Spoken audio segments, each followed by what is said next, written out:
My name is Tim Friede, and I put my life on the line every day for one reason: to save people with different sight.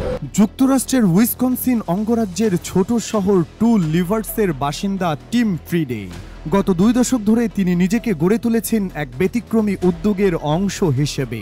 সাপের বিষের বিরুদ্ধে প্রাকৃতিক প্রতিরোধ ক্ষমতা তৈরির জন্য নিজের শরীরে নিয়েছেন 200 বারের বেশি সাপের কামড় এবং 650 বারের বেশি সাপের বিষ ইনজেকশন। এই অভাবনীয় ও ঝুঁকিপূর্ণ অভিজ্ঞতা এখন বিজ্ঞানীদের জন্য খুলে দিয়েছে সার্বজনীন অ্যান্টিভেনম তৈরির এক নতুন সম্ভাবনার দ্বার।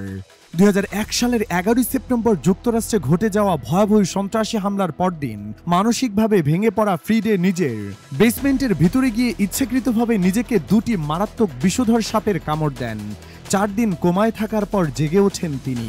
ফ্রিডে বলেন, আমি জানি সাপের কামড়ে মৃত্যুর অভিজ্ঞতা কেমন, তবে সে ভয়াবহ অভিজ্ঞতাও তাকে থামাতে পারেনি, বরং তিনি প্রতিজ্ঞা করেন আরও সচেতনভাবে এই পথ চালিয়ে যাওয়ার। শৈশব থেকে সাপের প্রতি গভীর টান ছিল ফ্রিডের। মাত্র 5 বছর বয়সে একটি নিরীহ গার্টার সাপের কামড় দিয়েই শুরু তার এই যাত্রা। এরপর লুকিয়ে সাপ ঘরে আনা, পিকলের জারে রাখা, এসব দেখে তার মা তাকে কাউন্সেলিংয়ে নিয়ে গিয়েছিলেন, কিন্তু তাতেও থামেনি তার সাপ ভালোবাসা।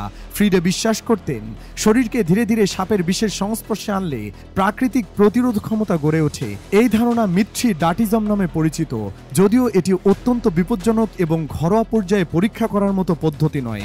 সাধারণত অ্যান্টিভেনম তৈরি করা হয় ঘোড়ার শরীরে অল্প মাত্রায় বিষ ইনজেক্ট করে, তবে এতে পার্শ্ব প্রতিক্রিয়ার ঝুঁকি থাকে এবং এটি নির্দিষ্ট কিছু সাপের বিষের বিরুদ্ধেই কার্যকর।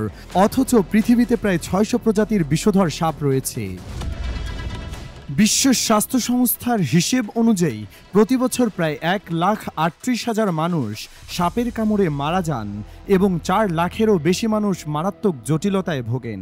বাস্তব সংখ্যা আরও বেশি হতে পারে, কারণ ক্ষতিগ্রস্তদের অনেকে বাস করেন প্রত্যন্ত ও দরিদ্র অঞ্চলে, যেখান থেকে সঠিক তথ্য পাওয়া কঠিন। দীর্ঘদিন পর্যন্ত কোনো বিজ্ঞানী ফ্রিডের ব্যতিক্রমী প্রতিরোধ ক্ষমতার গুরুত্ব দেননি, তবে 2017 সালে ইমিউনোলজিস্ট জ্যাকব গ্লানভিল, যিনি এর আগে সার্বজনীন ভ্যাকসিন নিয়ে কাজ করেছেন, ফ্রিডের একটি ভিডিও দেখে তার সঙ্গে যোগাযোগ করেন। গ্ল্যানভিল বলেন, আমি বলেছিলাম আপনার রক্তের কিছু নমুনা চাই। উত্তরে ফ্রিডে বলেন, এই ফোন কলের জন্য আমি বহু বছর ধরে অপেক্ষা করছিলাম। 2025 সালের মে মাসে প্রকাশিত একটি গবেষণা প্রবন্ধে জানানো হয় ফ্রিডের রক্ত থেকে সংগৃহীত 2টি অ্যান্টিবডি এবং একটি ঔষধ ভ্যারেসপ্লাডিব ব্যবহার করে বিজ্ঞানীরা একটি নতুন অ্যান্টিভেনম তৈরি করেছেন, যা ইঁদুরের দেহে 19টি সাপের মধ্যে 13টির বিষের বিরুদ্ধে সম্পূর্ণ এবং বাকি 6টির বিরুদ্ধে আংশিক প্রতিরোধ সৃষ্টি করতে সক্ষম হয়েছে। এখন গবেষকেরা কুকুরের দেহে এর কার্যকারিতা পরীক্ষা করার পরিকল্পনা করেছেন, বিশেষ করে অস্ট্রেলিয়া, যেখানে বিষধর ভাইপার সাপের প্রকোপ বেশি। অস্ট্রেলিয়ার ভেনম রিসার্চ ইউনিটের গবেষক টিমোথি জ্যাকসন এই গবেষণাকে আশাব্যঞ্জক বললেও মানুষের শরীরের জন্য প্রয়োজনীয় ও কার্যকারিতা নিয়ে প্রশ্ন তুলেছেন, কারণ বর্তমানে অনেক অ্যান্টিবডি কৃত্রিমভাবে বা সিনথেটিকভাবে তৈরি করা সম্ভব। তবুও গ্লানভিলের কোম্পানি সিন্টিভ্যাক্স একটি সহজ ও একক ইনজেকশনের মতো সার্বজনীন অ্যান্টিভেনম তৈরি করার লক্ষ্যে কাজ করছে।